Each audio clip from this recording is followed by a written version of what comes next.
Hi, my name is Carola and I've been living in Paris for the last 7 years. And in today's video, I want to talk to you about the advantages and disadvantages of an annual card that is called Passion Monument.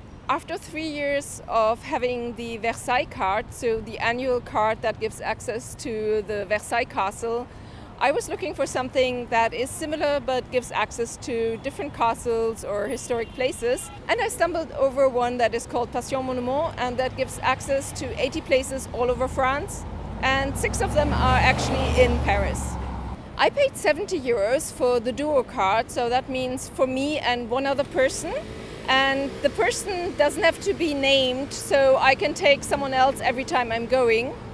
And it also gives perk like skip the line. So especially in summer, if it's a long line and you're waiting and then you just have to show your card and you get into the express lane, that is quite fun. And it also has other perks, like sometimes you can take a third person or sometimes you get invited to special things.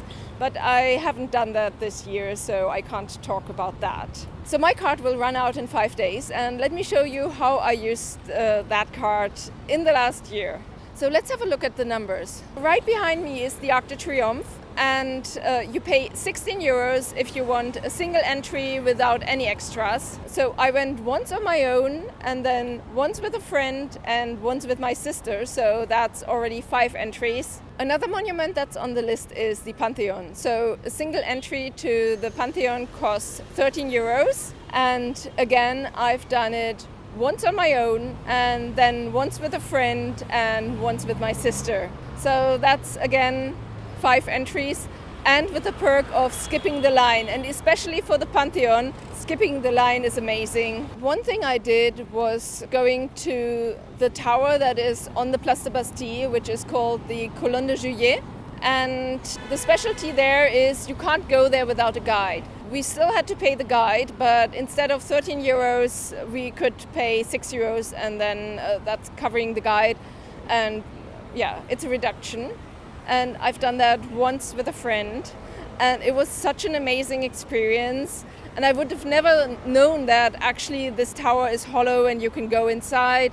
So I was pretty impressed by that, even though it was much different inside than I expected it to be.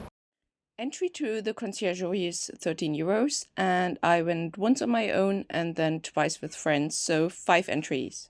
And finally we went to the Bastille de Saint-Denis once, that is the cathedral where all the kings and queens are buried, and that would have been 11 euro entries, so I went with a friend, so that would have been 22 euros. So in total I paid 70 euros for this ticket, but I got services at 246 euros if you would pay every single entry. So this year was really worth it, and I highly recommend it, but there are a few precautions you have to take. I'm actually considering getting a new card for this year, and after the old card runs out, you have 30 days to get a new one for a reduced price, or after that, if you decide to get it, then it's 70 euros again. I just have to think some things through, because I tried this card before, back when I still had the Versailles ticket, and finally I decided every time I had a free weekend, instead of doing something with the Passion Monument, I usually ended up in Versailles. So you need to really check if you have the time, if you have the free weekends or the free evenings to actually go see all these monuments. It's nice to go with a friend, so I highly recommend you go with the duo card and not the single one, because the single one wasn't very motivating.